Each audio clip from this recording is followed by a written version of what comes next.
देखो हमारे पास सवाल है, एक ऑब्जेक्ट है जो 1 मीटर पर सेकंड से मूव हो रहा है।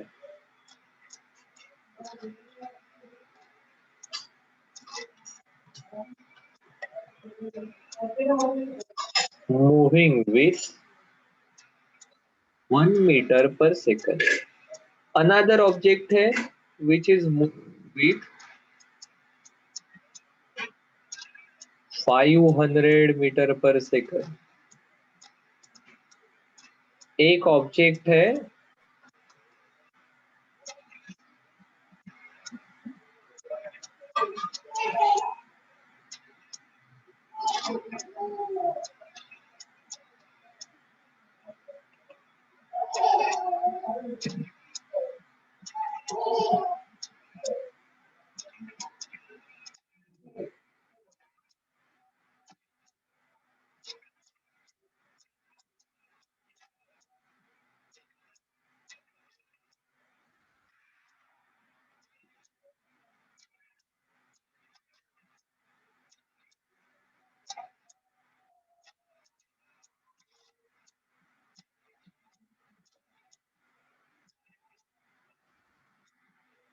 चलो इसमें से आप किसको रोक सकते हैं और किसको नहीं रोक सकते हो बताइए।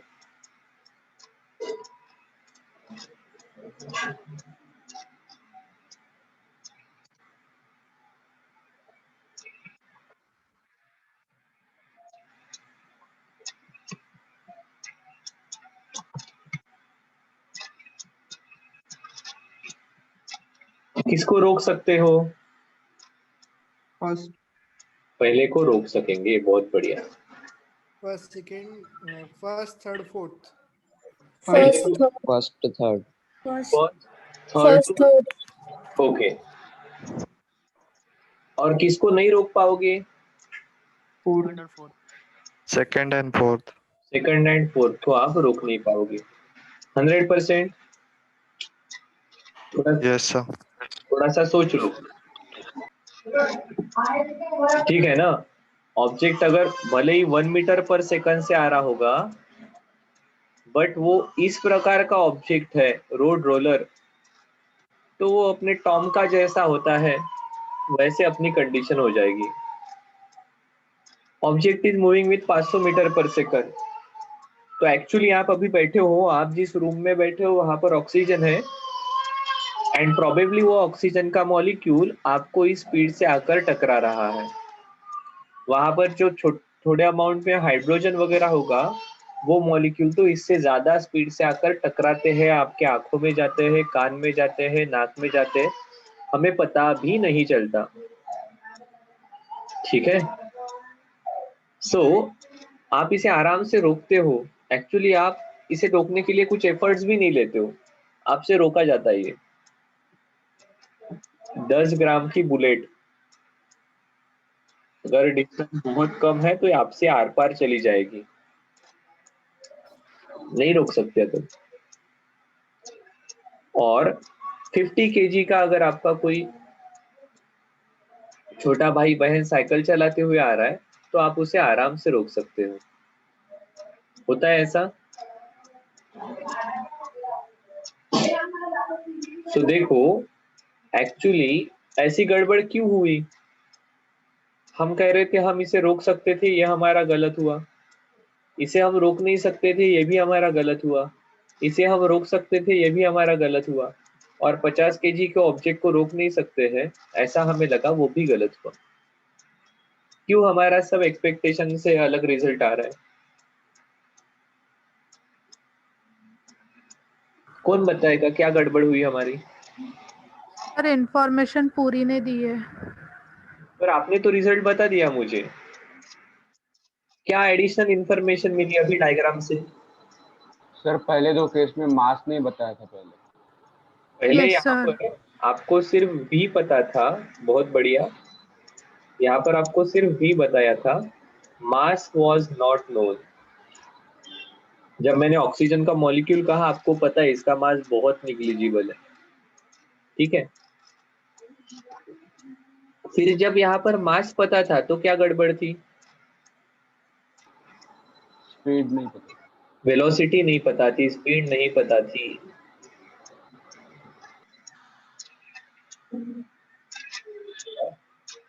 ठीक है, अब यही दिक्कत न्यूटन ने भी एक्सपीरियंस की। उसे ध्यान में आया कि यार ओनली स्पीड या only mass is not enough to understand the quality and quantity of motion. Motion किस प्रकार की है, मोशन क्या है, हमें ध्यान में नहीं आ रहा है।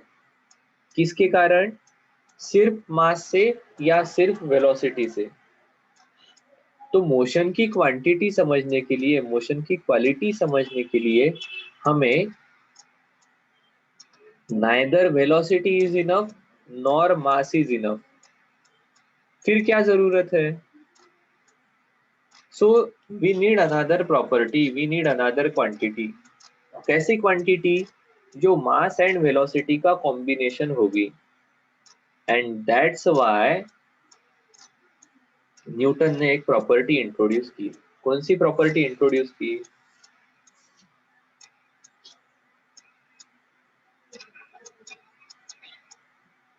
उसने इंट्रोड्यूस की momentum.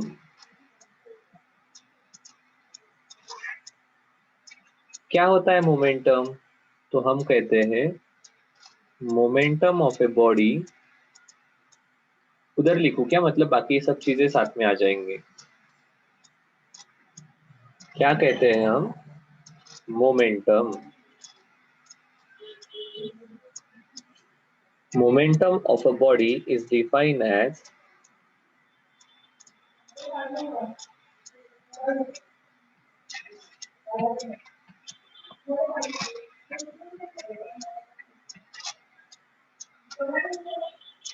product of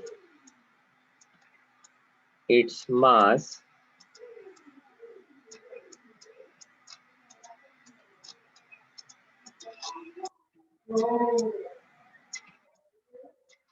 and velocity। ठीक है, मास एंड वेलोसिटी का product is called as momentum. इसे लिखना होगा तो हम देंगे momentum equal to mass into velocity. Obviously velocity is vector quantity, mass is scalar quantity. एक वेक्टर क्वांटिटी को स्केलर क्वांटिटी से मल्टीप्लाई करते हैं तो जो क्वांटिटी आएगी वो वेक्टर रहेगी। मोमेंटम इज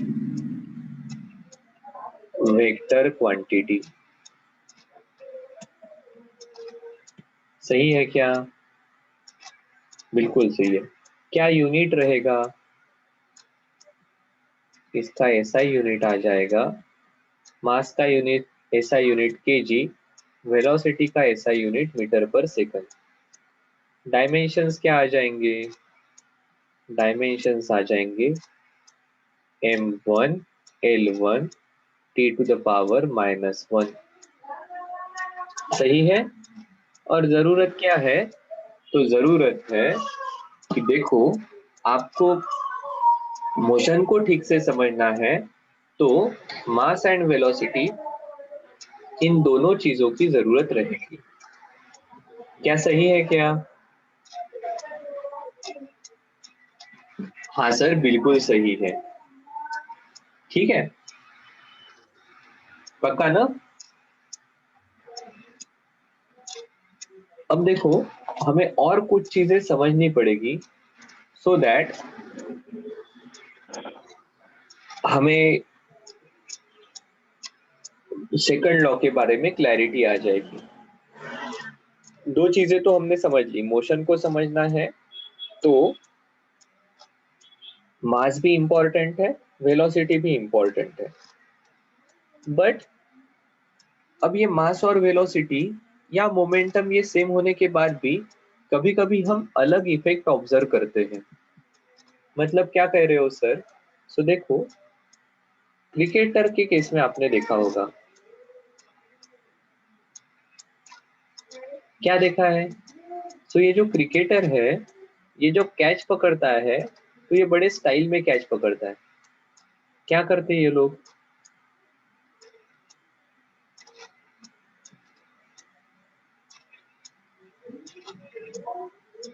ये इसके हाथ नीचे लेकर आता है। करता है क्या ऐसा?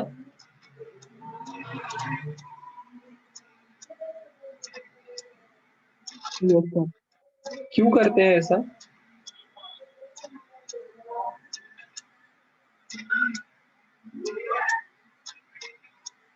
क्यों करते हैं ऐसा? ये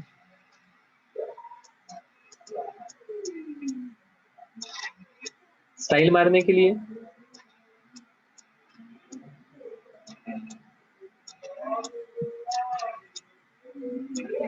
क्यों करते हैं बताइए जरा। वही हम लोग जो है ना, हमारे साथ, मतलब अगर आप अच्छे क्रिकेटर हो तो कोई प्रॉब्लम नहीं, मेरे जैसा आदमी है जिसको कुछ ठीक से नहीं आता है तो क्या होगा, तो वो डायरेक्टली कैच करने की कोशिश करेगा, तो आइदर बॉल यहाँ से जंप करेगा या हाथ को बहुत जोर से लगेगा। ऍक्च्युली ये चीज आपने स्कूल में, अगर वो धाबाधुबी नावाचा आपला खेळ असतो, खेळले का कधी? Yes, sir. Yes sir. तो आप में Yes, से sir. कुछ लोग ऐसे होंगे कि सामने वाला ताकत से आपके तरफ बॉल फेंकता है और आप कैच पकड़ लेते हो, और फिर सामने वाले ने मतलब बॉल आपके तरफ फेंकने के बाद होश संभाला भी नहीं होगा, तो बॉल उतने समय में आपके हाथ में आता है और आप वापस उसे मारते हो। ये सब लोग नहीं कर पाते, फिर कुछ लोगों को ये जमता है। या शायद से आप में से कुछ लोगों ने देखा होगा, ये कंस्ट्रक्शन साइट पर लोग काम करते हैं तो वो ईंट फेंकते हैं नीचे से ऊपर, एक लेवल से दूसरे लेवल, दूसरे लेवल से तीसरे लेवल, और ये इस प्रकार से ईंटों को ट्रांसफर करते हैं। अपन वैसा करने के लिए जाएंगे तो अपने को नहीं जमता है। या अगर आप में से कुछ लोग फुटबॉल देखते हैं तो आप देखोगे ये फुटबॉल के लोग ना बड़े ओवर एक्टिंग करते हैं, ऐसा हमें लगेगा। किसी का छोटा सा टच हुआ तो ऐसा गिरेंगे कि ऐसा लगता है कि बाप रे बाप। हाँ, हालांकि वो थोड़ा स्लो मोशन में दिखाते हैं, बट वो प्लेयर बहुत गिरते हैं, दूर तक जाते हैं। या इवन आर्मी में आपने देखा होगा, या आर्मी मैन या सोल्जर जो है, उनको वो अलग अलग टास्क होते हैं, इस दीवार से चलकर जाओ, उस दीवार से नीचे जंप करो, और वो जंप करने के बाद रोल करते हैं। क्यों करते हैं ऐसा? बहुत सारे एग्जाम्पल बताए मैंने। क्यों करते हैं ऐसा?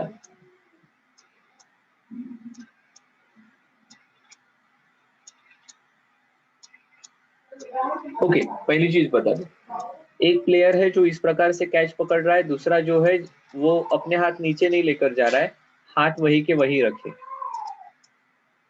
तो किसको ज्यादा लगेगा, ए को या बी को?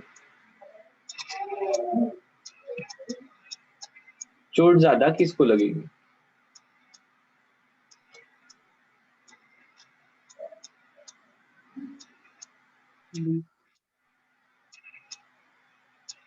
सर ध्यान में नहीं आ रहा क्या होगा? कंडीशन तो ध्यान में आ रही है। एक प्लेयर ऐसा है जो हाथ नीचे लेकर आता है, और एक है वो डायरेक्टली कैच पकड़ रहा है, किसको ज्यादा चोट लगेगी? बी को। बी को ज्यादा चोट लगेगी, बिल्कुल सही, आपका एक्सपीरियंस है। अब ये टास्क कंप्लीट करने के लिए जो आर्मी मैन है या जो सोल्जर है, वो जंप मारते हैं दीवार के ऊपर से,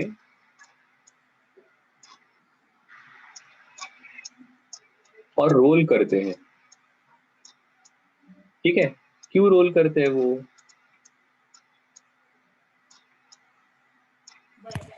सर अगर डायरेक्ट गिरते तो ज्यादा जोर से लगता उन्हें। क्यों ऐसा? सर बॉडी पे प्रेशर ज्यादा आता। ओके, फुटबॉल प्लेयर का भी एग्जांपल देखा।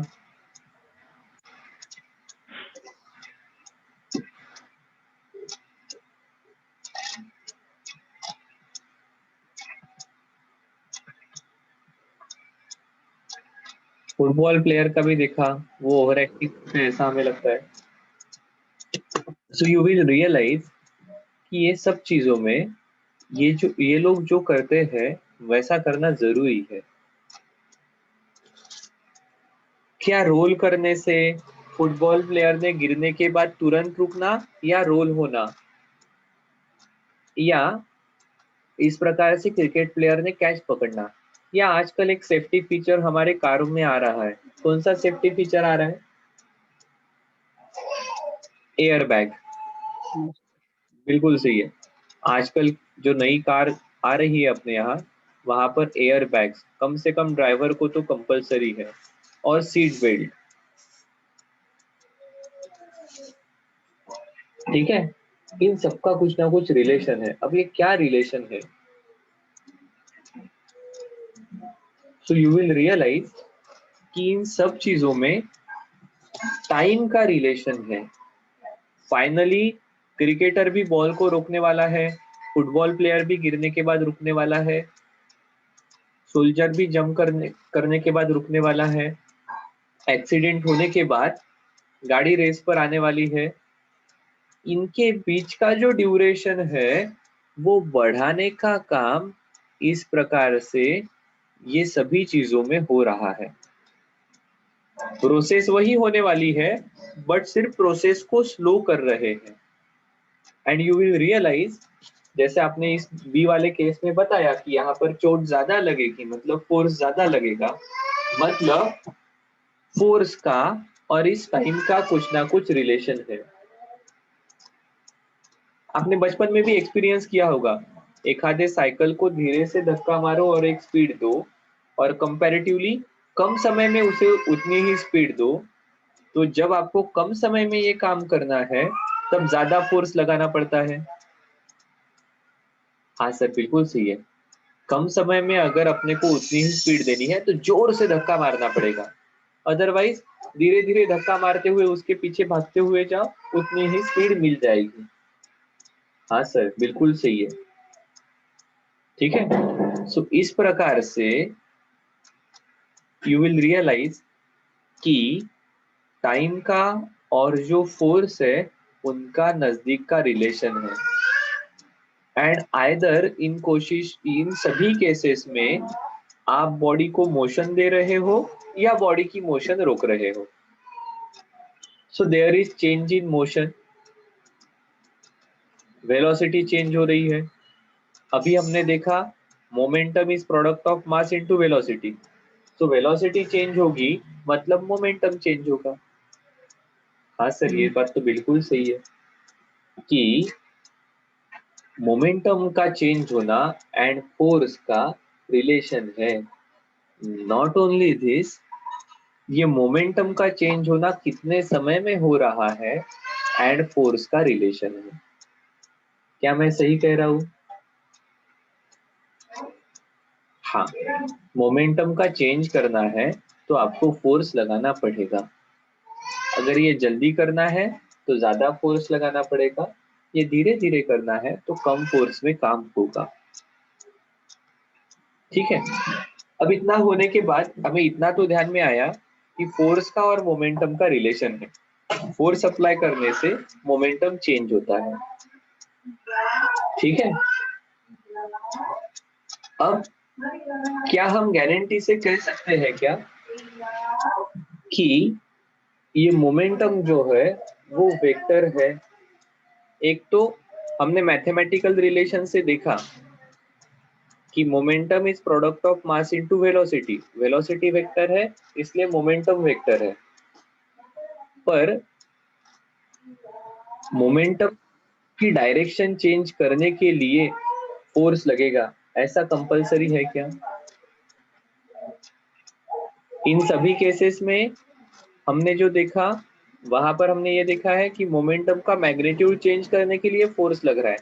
बॉल को रोको, फोर्स लगेगा, जंप करके ये नीचे आएगा, फोर्स लगेगा, उसे कम करने के लिए ये रोल होता है।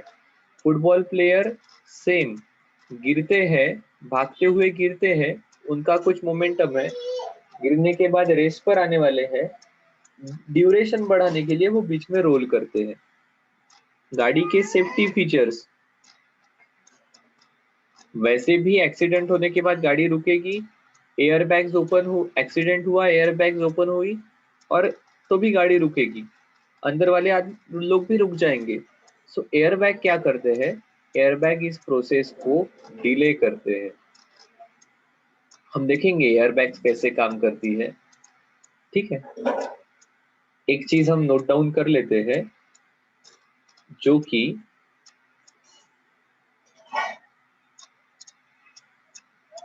इस प्रकार से अगर कोई ऑब्जेक्ट सर्कुलर मोशन में है,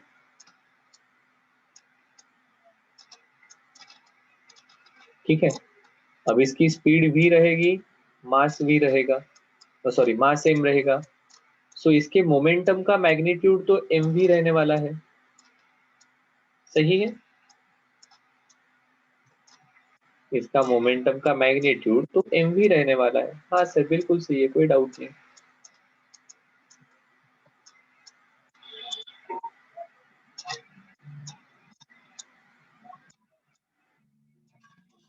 अब यहाँ पर भी मोमेंटम का मैग्नीट्यूड एम भी है, यहाँ पर एट पॉइंट पी और एट पॉइंट क्यू दोनों जगह मोमेंटम का मैग्नीट्यूड एम वी ही है। चेंज क्या हुआ है, तो वेलोसिटी की डायरेक्शन चेंज हुई। ठीक है, क्या ये सब करते वक्त आपको फोर्स लगता है क्या?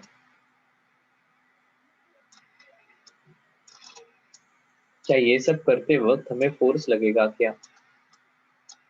हाँ सर, यहाँ पर फोर्स तो लगता है, हमें पता है। कौन सा फोर्स लगता है सर? इसकी सर्कुलर मोशन चालू है, मतलब यहाँ पर सेंट्रीपिटल फोर्स लगता है। सो देखो, मोमेंटम की डायरेक्शन भले ही मैग्नीट्यूड सेम है, उसकी डायरेक्शन चेंज करनी है तो centripetal force is required, that is force is required.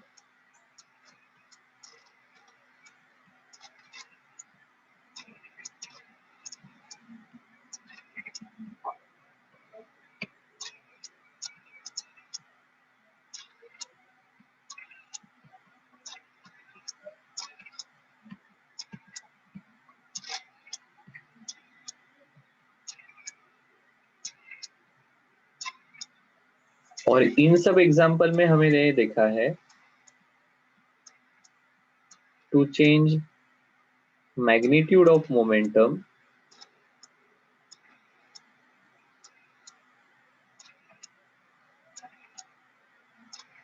force is required and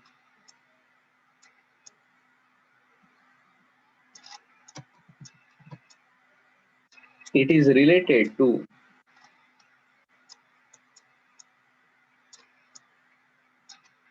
time duration. ठीक है, कितने समय में मोमेंटम का चेंज हो रहा है, इस टाइम ड्यूरेशन पर ये डिपेंड करता है।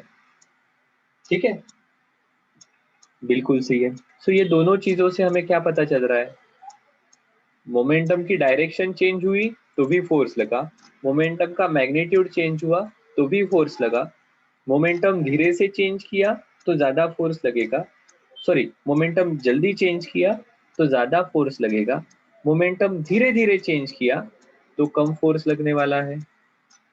हाँ सर, ठीक है, बिल्कुल सही है। न्यूटन ने मोमेंटम और ये उसके ऑब्जर्वेशन, इन सबको क्लब करके सेकंड लॉ ऑफ मोशन दिया है। क्या कहा उसने?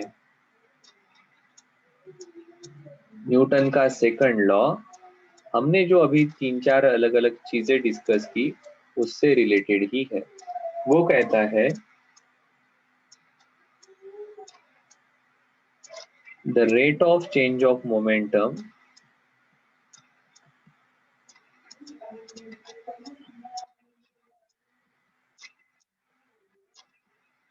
of a body is directly proportional to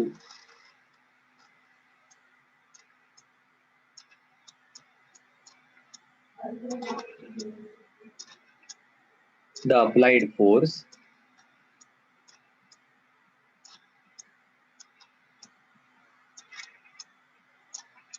and takes place in the takes place in the direction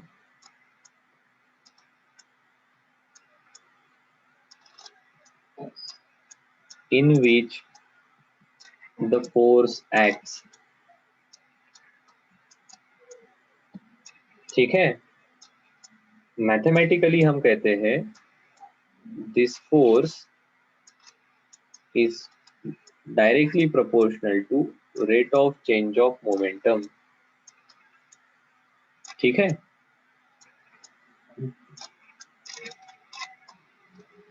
हो गया क्या लिखकर? अगर हो गया तो मैं दूसरे स्लाइड पर बाकी की चीजें लिखता हूं।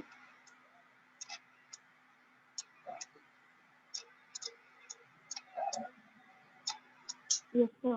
हो गया? चलो, तो देखो, न्यूटन ने कहा कि rate of change of momentum ये अप्लाइड फोर्स पर डिपेंड करेगा। अब आपको पता है चेंज इन मोमेंटम मतलब क्या है? Final momentum minus initial momentum. ठीक है, इसे जनरली आप t माइनस 0 कहोगे। अब फाइनल मोमेंटम क्या रहेगा? Mass into final velocity. Initial momentum क्या रहेगा? Mass into initial velocity upon time taken. इसे ही आप लिखोगे m v minus u upon t equal to m into a। अब this is general case where mass is constant. Generally mass constant रहेगा, ऐसा हमारा एजम्पशन है। नॉर्मल केसेस में ऐसा ही होगा। देयर आर सम केसेस जहां पर मास भी चेंज होता है। ठीक है, अब दिस इज एवरेज वैल्यू। क्यों? क्योंकि ये ओवर द ड्यूरेशन t हो रही है। So there can be case where we will say force is directly proportional to delta p by delta t and delta t is tending to 0।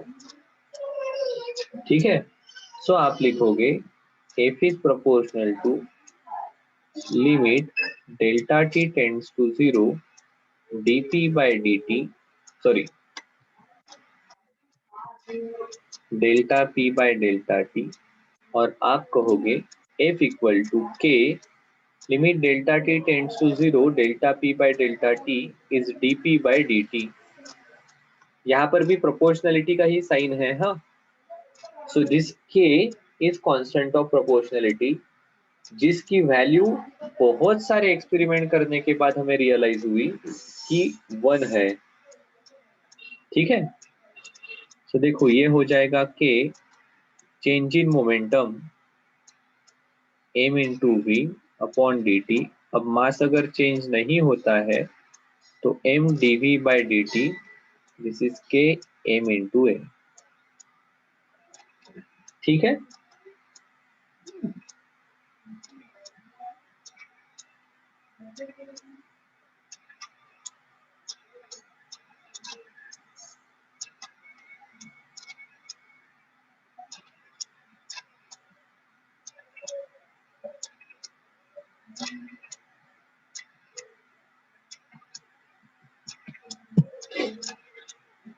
तो Newton ने हमें second law of motion दिया, जिसके through हमें force पता चला। क्या पता चला? तो force can be considered as delta p by delta t या dp बाय dt अगर टाइम छोटा है तो, या force equal to mass into acceleration. क्या सही है?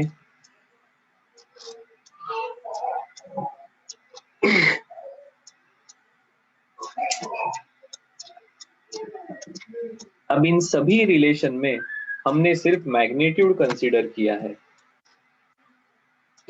ठीक है, यहाँ पर हमने सिर्फ मैग्नीट्यूड कंसीडर किया है। तो वेक्टर फॉर्म में हमें कैसे लिखना पड़ेगा? क्या मोमेंटम स्केलर है या वेक्टर? हमने देखा मोमेंटम तो वेक्टर है, सो फोर्स भी क्या होना चाहिए सर? फिर तो फोर्स भी वेक्टर होना चाहिए। या आप यहां से कह सकते हो कि सर देखो, force is mass into acceleration, mass scalar है, एक्सीलरेशन वेक्टर है, तो फोर्स भी वेक्टर रहेगा। बिल्कुल सही है। This relation in vector form we will write it as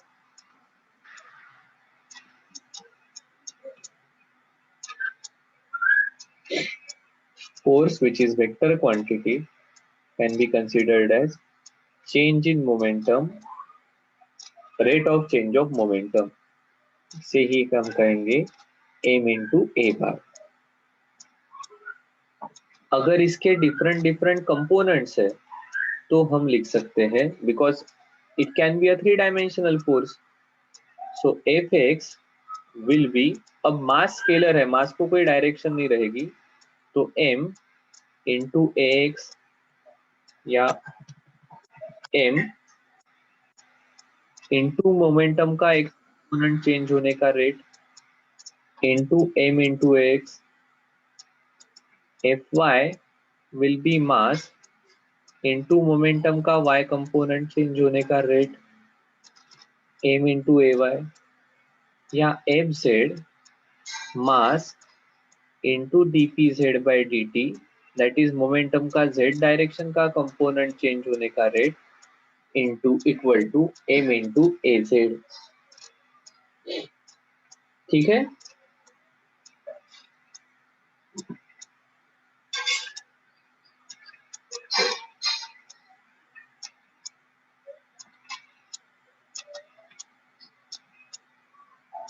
अब देखो, ये अगर हमारा सेकंड लॉ है, तो अगर एक्सीलरेशन की वैल्यू 0 होगी तो फोर्स कितना होगा?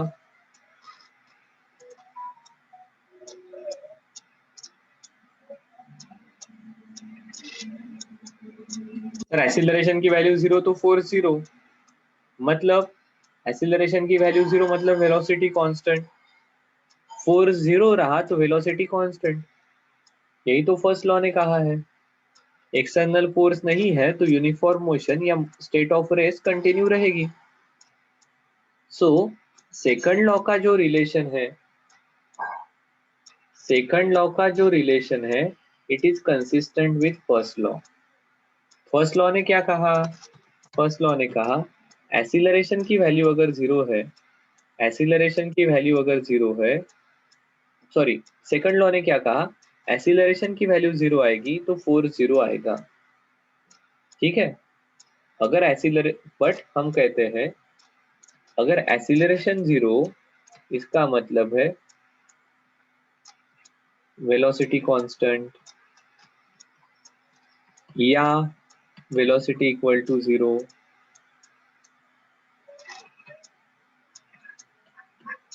एक्सीलरेशन 0 मतलब फोर्स नहीं, फोर्स नहीं मतलब वेलोसिटी कांस्टेंट या velocity equal to 0, that is state of rest.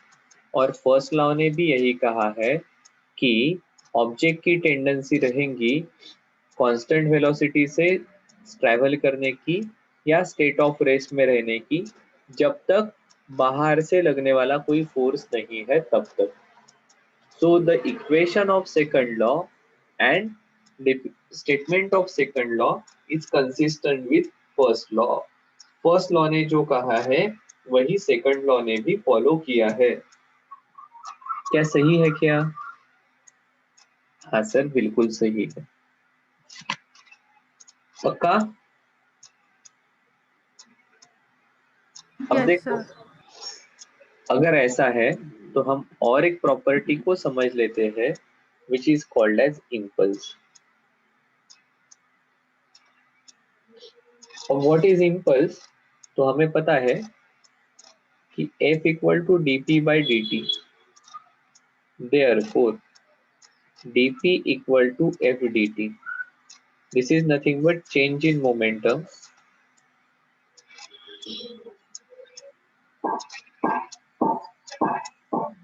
इसे ही हम इम्पल्स कहते हैं।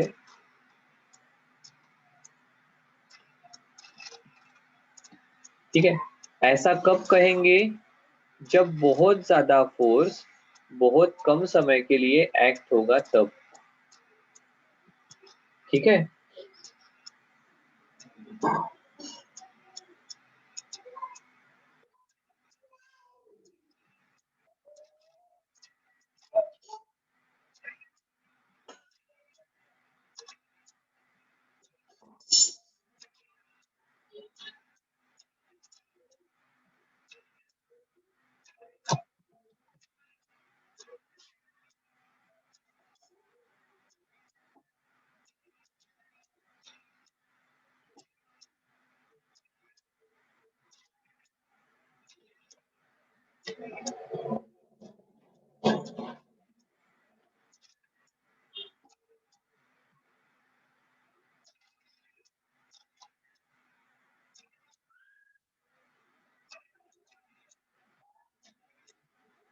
ठीक है।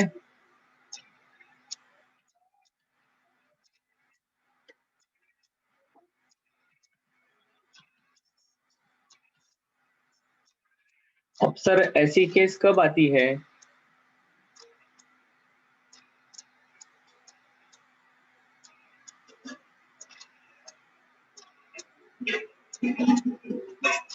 ऐसी केस तब आएगी जब आप एखादे क्या कहेंगे उसे, पंचिंग प्रोसेस देखी है क्या आपने? पंचिंग मतलब कागज को पंच करना नहीं। तो अभी दिवाली के वक्त वो लोग चांदी के सिक्के यूज करते हैं, या there is something called as washer. Nut bolt में वॉशर रहता है। इस प्रकार से स्टील की प्लेट रहेगी या एल्यूमिनियम की प्लेट रहेगी और इसके बीच में एक छोटा सा छेद रहता है, देखा है? Yes sir. यस तो सर। ये वॉशर कैसे बनाया जाता है? तो इस प्लेट में या इस सर्कल में ये छेद गिराया जाता है। अब इसके लिए ऊपर से बहुत ज्यादा फोर्स से एक कोई सर्कुलर ऑब्जेक्ट जिसके डायमेंशन ऐसे रहेंगे उसको इस पर हैमर किया जाता है या छोड़ा जाता है। ठीक है, अब इस केस में क्या होगा, ये फोर्स बहुत ज्यादा रहता है और बहुत कम समय के लिए एक्ट होता है। आजकल तो कंस्ट्रक्शन साइट पर डायरेक्टली वो कटर आ गए। पहले शायद से आपने देखा होगा, वो स्टील बार कट करने के लिए छन्नी और हथौड़ा लेकर, उस हथौड़े को भी घन कहते हैं, वो लेकर वो तोड़ते थे। देखा है क्या? Yes sir. हाँ, बड़ा पत्थर, हाथ में वो छन्नी लेकर एक आदमी बैठेगा, वो भी छन्नी किस प्रकार से पकड़ता है, तो उसको एक रॉड से वो दूर पकड़ता है। तो गलती से वो हथौड़ा इधर उधर गया तो अपने हाथ पर नहीं आना चाहिए, और वो ऊपर से, सर के ऊपर से वो हथौड़ा उसके ऊपर मारता है और वो एक्चुअली हथौड़ा बाउंस बैक होता है। अब यहाँ पर जिस टाइम ड्यूरेशन में ये फोर्स एक्ट हो रहा है वो टाइम ड्यूरेशन बहुत कम है। सो ऐसे वक्त आपको फोर्स की वैल्यू निकालना बड़ी मुश्किल है। आप ऐसे केस में चेंज इन मोमेंटम निकालते हो, and such kind of forces are called as impulse force. इसीलिए शायद से जो ऐसे सडनली चेंज होता है और चेंज भी ड्रास्टिक है, बहुत बड़ा है, ऐसे बिहेवियर को इम्पल्सिव बिहेवियर कहते हैं। उसका बिहेवियर बहुत इम्पल्सिव है। अभी तक सब कुछ ठीक है, अचानक से इतना गुस्सा आ गया कि बहुत ज्यादा। नॉर्मल नॉर्मल जगह पर कैसा होता है, आदमी को धीरे धीरे धीरे धीरे गुस्सा आता है। ये इम्पल्सिव बिहेवियर वाले लोग सडनली गुस्सा होते हैं और बहुत ज्यादा गुस्सा होते हैं। क्या ऐसा सुना है आपने? Yes sir. हाँ, तो देखो, इसे कहा जाता है इम्पल्स। तो अभी एक काम करते हैं, यहाँ पर हम रुकेंगे, कल यहाँ से आगे जाएंगे। सर एकदा याच्या मागची स्लाइड